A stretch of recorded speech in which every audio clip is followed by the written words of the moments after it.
Hi guys, hope everyone's well. Right, we are on the next job, so there'll be a few videos on this one because we're getting involved in different stages of the build. It's a nice pond build, going to be great when it's all finished. So we'll get into it straight away and flip the camera around and show you what we're doing. Paul's actually doing some work today as well, which is nice to see for once. So this customer, he sold his house, he was moving. So he contacted us to move his fish for him because he was always planning on having a new pond. The fish we moved across, they came out of a pond that was just in ground, a normal, well, I'll say a normal garden pond, with just two pressure filters running on there. So we've set them up on the vat. The fish have done absolutely fine on them, to be fair. Yeah, we moved them across, and obviously he wanted to go a bit bigger and better this time. So he's going big guns and he's having double windows, a big blade wall at the back. So we've come over today. We've just got to, as I say, we've run out of time a bit. So we're just going to self-level the floor today. It just needs a bit of self-leveler on it. And then tomorrow morning we will be starting off by putting the Celotex round on the walls, getting that all insulated on the inside of the walls. And then we'll make a start on the fiberglassing. We've got a return there. That will be used as a balance pipe for a top-up tank. And then that will be, oh, sorry, fingers in the wrong place. That will be a gravity skimmer. So we'll be using the Oase skimmer. And then I'm pretty sure, I will have to double check, but I think we're installing the Oase Proficlear Compact M. As you know, we love the Oase stuff. So stick with what you know works. So yeah, this will be the bottom drain coming up. So means we've got to set all this one up from the start, hopefully, fingers crossed. But yeah, it all looks good and all the piping should be in the right place, so it should all come in nicely into the drum. That's where the skimmer's coming through. That's for the aerated bottom drain. And so that will come up there and we'll have a balance tank there. We'll have an automatic water top-up feed, and then one of them will be cut off. The one coming out of the ground, that'll be cut off low down because that's the lower return, and then that one will be used, that'll be going through as a side return. And then he's also, the customer got hold of and he's putting this lovely sump with the steel grid on. So yeah, it'll be a nice filter chamber, nice area to work with, bit of room in there. Won't be much when we've got the filter in, but that's always the way. You can never have a big enough filter chamber. It's always a tight squeeze. Everyone wants the biggest pond they can and the smallest filter chamber they can, so that's the way it goes in the pond industry.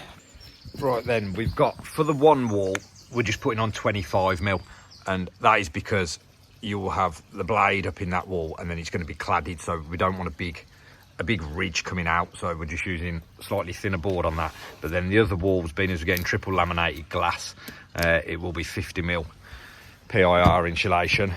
I applaud whoever came up with using this on pond walls, because the amount of time and how much easier it makes the fiberglassing, it's unbelievable. I remember when we used to have to render all the ponds, and used to get bits of sand and dust coming off the render because you had to do a sealing coat and let it dry off. But yeah, going on to the PIR insulation boards, it's just absolutely lovely now. As I say, you don't get any dust, it's quick, it's easy to put on, it's not labour intensive like the rendering.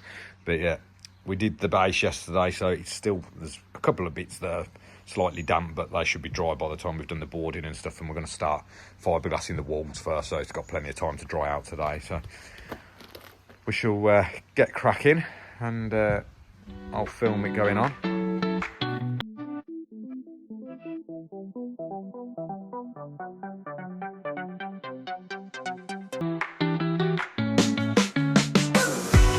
Yeah, where we've screwed and joints, that's all silver foil taped. I've run out of mastic, but we also, round the bottom, being as you end up with a bit of gap, we have foam in. I've put foam in, but the foam pulls out a bit and stuff, so what we actually do is we just go around with mastic. Unfortunately, I've run out, so we've done both the ends, but I'll grab a bit more mastic tomorrow. So inside the drain, we've cleaned that with acetone and we've keyed it all up with 40 grit sandpaper. And then what we do on these, we mark and we cut it out, we pull the pipe out, and then we pull off this, and then we foam behind it all and then push that in so that it's all nice and flush. We do also as well, I've keyed all that up, We will then put a primer on it to make sure that it keys to the fiberglass. But what I also actually do is we'll put the top back on with the screws once all the fiberglassing is done.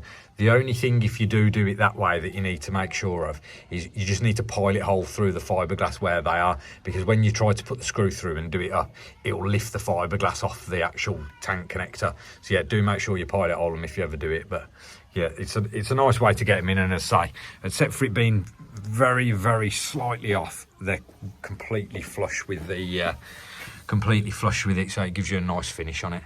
And then obviously I just leave just that tiny little nibber pipe through there, because what we actually do is on the tank connector, obviously you've got a glue section on here, and then you normally have a glue section on the back, and there's a collar in the middle. So what we do is we cut the side of the collar so that it actually slides on past the pipe, so you can just have the pipe just very slightly sticking out, so that we can just fiberglass up to that tiny little rigid pipe, and then it will end up virtually all completely flush. So yeah, that should give it a nice finish. Once you put the tape on here, you can nicely lip over on here with your fiberglass. You're not going onto block and getting bits of dust and grit coming off onto your roll or anything. So yeah, it just gives a lovely finish. And as I say, these boards, obviously there's a few ripples in them, but other than that, you know, them boards are completely flat, so it takes out the hard work of trying to render them with sand and cement. The fiberglassing, it's just not a nice job, and it's a bit tricky. So I would always recommend, unless you've either done it before or you're completely confident, or even if you have a practice on something else, it's just depending on the weather, the time it takes for it to go off, and it's just a labour intensive, not very nice to do, smells, everything else. So yeah, I'd normally just recommend to just get someone in and come and do it for you that knows what they're doing, because as long as they get it right and they do a good job, if you mess it up, trying to get it all back off the walls and rectify it, it can end up costing you an absolute fortune. So in the long run, it's normally just cheaper to just get someone in to come and do it for you. Right then, quick note, as you can see here, we're just doing a bit of detailing to get ahead. But you can see, when you're steeling this, if I can point to it, a bit of crap on there now. It's because I put the roller down on the block, that is. Right, get rid of that bit of gunk. Right, as you can see from there, you can see from steeling it, what that does is it draws the resin through the mat, and it starts to break down the mat.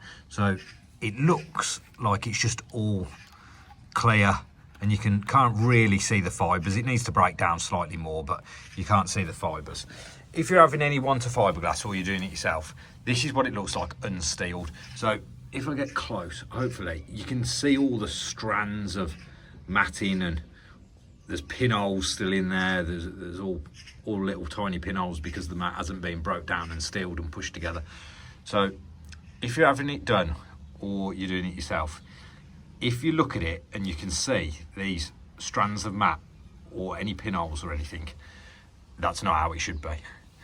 So the difference, once it's all as one mat, it should be looking like that, and that means that it's been steeled, the resin's been pulled through it, and it actually breaks down. The resin should be breaking down the glass fibres and bonding all the fibres together to make one massive sheet of matting, basically.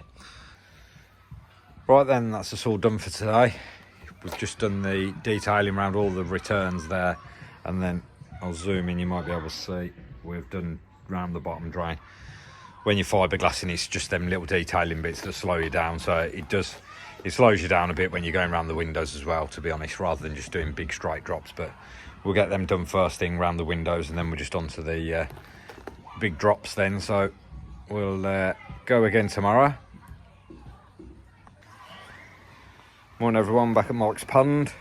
So if you remember yesterday, we had run out of mastic, so we bought some more this morning just to get that done on both the edges.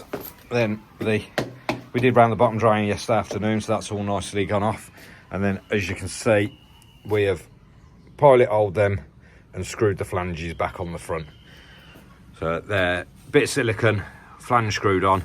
That's never coming off. So as I say, there's multiple different ways that I've seen it done, but we've just always done it this way. And as I say, you just know with the fiberglass clamped in between there that there's no way that that's ever going to come loose or come off the plastic or anything. So yeah, we've keyed this up as well and then we'll put a bit of micro seal on there, and then we will actually go over them with a bit of top coat just to make them black so that they don't stand out.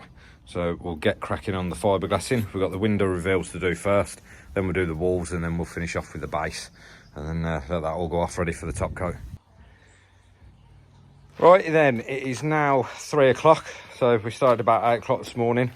It is all glassed, so we're just about to have a sweep out and then do the top coat. It's gone off lovely and quick today as well, because obviously it's very sunny. I'll just jump in. So yeah, round the reveals we do double layer of matte round these, and then the rest of the walls is 1 layer of 450 gram chop strand matte, and then a layer of tissue coat, same on the base.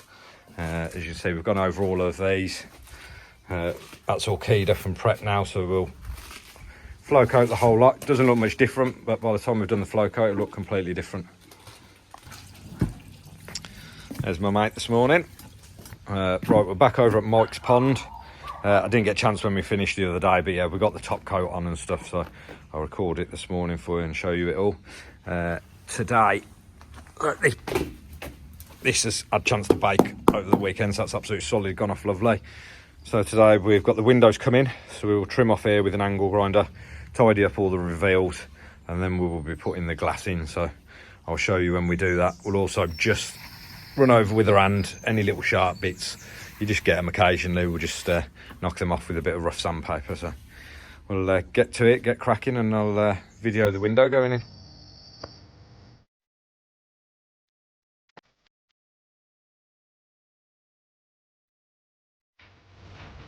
Right then, the windows are all in.